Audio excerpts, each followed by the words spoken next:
ni Lacson na nalulungkot daw siya maging si Senate President Pro Tempore Tito Soto. Sa huling pag-uusap daw nila, tama ni Lacson ang lungkot sa boses ng senadora at mistulang nais nitong umiyak habang sila ay nag-uusap. Malungkot ang matinding sinapit ni Senador Loren Legarda. Kinumpirma ho ni Senador Lacson, nagpaalam dahil ho sa sakit. Alright, welcome back to my YouTube channel. I'm Andy's Vlog. Hindi po ito fake news, mga kaibigan. Mismong ang nagkumpirma ho nito ay ang kanyang kasamahan sa Senado, na itong Senador Loren Legarda ay bigla pong nagpaalam na dahil ho sa kanyang sakit. Kaibigan, isang like, isang share sa video na ito. Kung nagustuhan nyo po, please subscribe my YouTube channel. Hindi naman po lingid sa inyong kalaman na itong si Loren Legarda, isang senadora Loren Legarda, ay nandiyan ho sa ibang bansa, nagtago, mga kaibigan, biglang umalis ng country.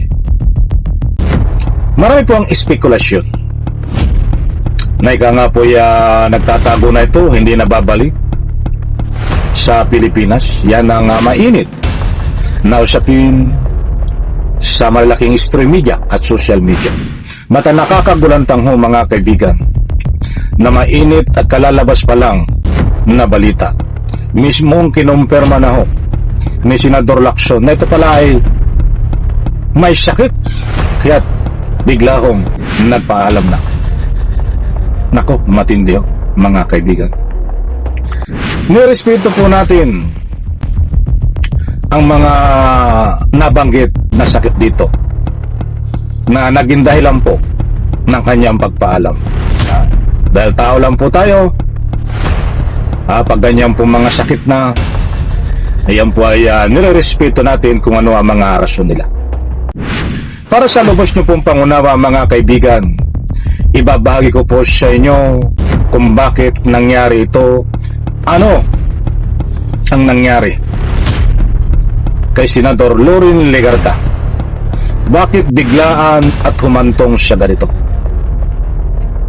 Kaibigan, muli kong inuulit, hindi po ito fake news. Ibabahagi ko po sa inyo ang video na kumpirmasyon ni Senador Lacson. Hindi lang nabalita ito kahapon dahil araw ng linggo. Pag araw ng linggo, Sabado, hindi po updated ang mga balita na lumalabas. Siyempre ibabakasyon. Kahit ngayon ay na kumpirma ko natin sa ipapakita ko sa inyong video, mga kaibigan, tungkol dito sa kalagayan na sakit at nagpaalam itong si Loren Legarda. Shoutout po sa lahat. Buhat po ito sa agenda. Eto, babahay ko po sa inyo. Billionario News Channel. Shoutout Billionario News Channel. Salamat sa video na ito, paintulot ang paggamit. Wala raw dahilan si Senador Panfilo Ping Lacson para questionin ang medical leave ni Senador Loren Legarda, pero totoo raw na may lung condition ang senador kaya lumipad pa ibang bansa. Yan ang Agenda Weekend Report ni Dexter Ganibe.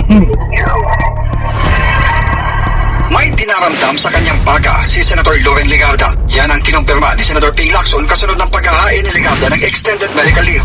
Nalaman niya ito na makipag-ugnayan daw sa kanya si Legarda nito mga nakarang araw habang nasa ibang bansa ang senadora. Tumawag siya sa akin minsan. Sinabi niya lang na may problema raw yung kanyang lungs.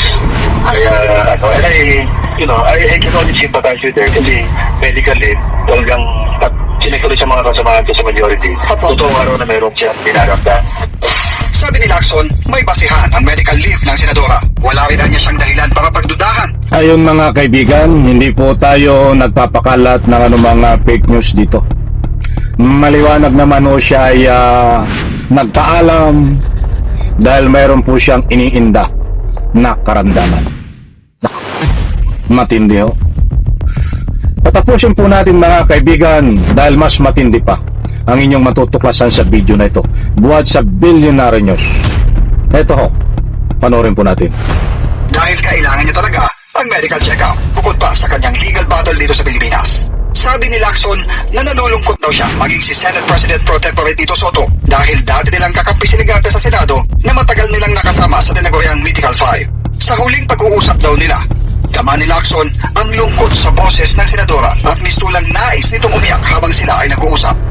I just hope na everything goes well sa kanya. At kung naman sa kanya ay kaligtagan ng buhay, ang importante yung health mo. Hindi na raw inusisa pa ni Lacson kung nasaan bansa si Legarda dahil hindi naman niya trabaho na alamin. Sumbre sa pagod. Ayan po mga kaibigan na kumpirmado. At maayos ang lagay ng kapwa mamabatas. Tinawag naman ni Lacson na fake news ang naglabas ang impormasyon na nasa ibang bansa si Legarda para humingi ng asylum. Paliwanag ni Lacson, wala pa namang kaso si Legarda at tiniyak naman daw sa kanya ng kapwa senador na matapos ang medical evaluation niya ay uuwi rin siya sa Pilipinas para harapin ang kanyang legal battles. Para sa Agenda Weekend, Dexter Ganibe, Billionaire News. Ayun. Buhat po sa Billionaire News mga kaibigan. Wala raw dahilan. At yan ho, Wala. kumpirmado na nagpaalam si Senador Loren Legarda. At ang dahilan siya ho ay may malubhang sakit. Sakit sa baga ang ibig sabihin na kinumpirma ho ni Senador. Disclaimer lang po, mga mahal kong taga-subaybay, baka ho tayo ma-misinterpret, ha? Kasi ayaw ko naman kayong biktima ng anumang fake news. Uulitin ko ng malinaw, si Senador Loren Legarda ay biglang nagpaalam sa kinaukulan dito sa Pilipinas para magpa-check up diyan ho sa ibang bansa. Hindi siya nagpaalam kung ano ho, ha?